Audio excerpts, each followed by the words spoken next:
টানা চতুর্থ দিনের মতো মাগুরার শিশু আসিয়া ধর্ষণ ও হত্যা মামলায় সাক্ষ্য গ্রহণ শেষ হয়েছে।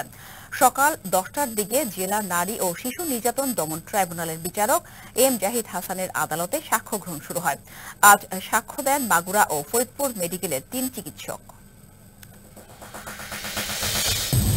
গাজীপুরের গাছা থানার 3টি হত্যা মামলায় সাবেক মন্ত্রী দীপুমণি, অ্যাডভোকেট কামরুল ইসলাম, সাধন চন্দ্র মজুমদার ও সাবেক প্রতিমন্ত্রী জুনায়েদ আহমেদ পলককে গাজীপুর মেট্রোপলিটন ম্যাজিস্ট্রেট আদালতে নেওয়া হয়। সকালে কড়া নিরাপত্তার মধ্য দিয়ে তাদের আদালতে হাজির করা হয়।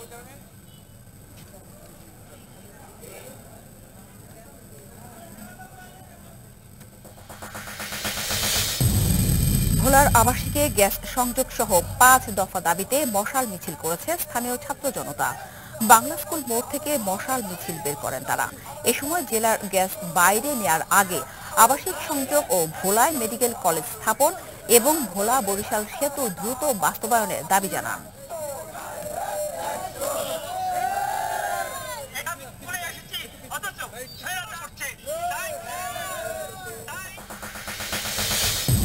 জুলাই আন্দোলনে শহীদ জসিমউদ্দিনের মেয়ে লামিয়াকে আত্মহত্যায় প্ররোচনাকারীদের দৃষ্টান্তমূলক শাস্তির দাবিতে বরিশালে প্রতিবাদ সমাবেশ ও মানববন্ধন অনুষ্ঠিত হয়েছে।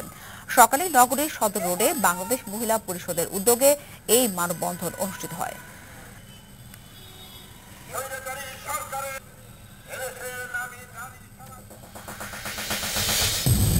মধ্যরাত থেকে 3 মাসের জন্য বন্ধ হচ্ছে কাপ্তাই হ্রদে মাছ ধরা।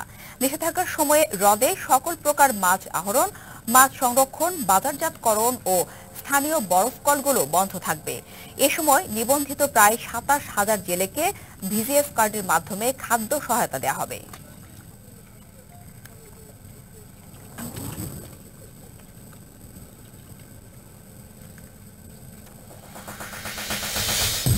ভারতের অন্ধ্রপ্রদেশে দেয়াল ধসে 8 জন নিহত হয়েছে, আহত হয়েছে বেশ কয়েকজন। ভোরে বিশাখাপত্তমে মন্দিরে চন্দন উৎসবের অনুষ্ঠান চলাকালীন দেয়াল ধসে পড়লে হতাহতের এই ঘটনা ঘটে। এই ঘটনায় নিহতদের পরিবারের জন্য 2 লাখ ও আহতদের 50,000 রুপি সহায়তা দেওয়ার ঘোষণা দিয়েছেন প্রধানমন্ত্রী নরেন্দ্র মোদী।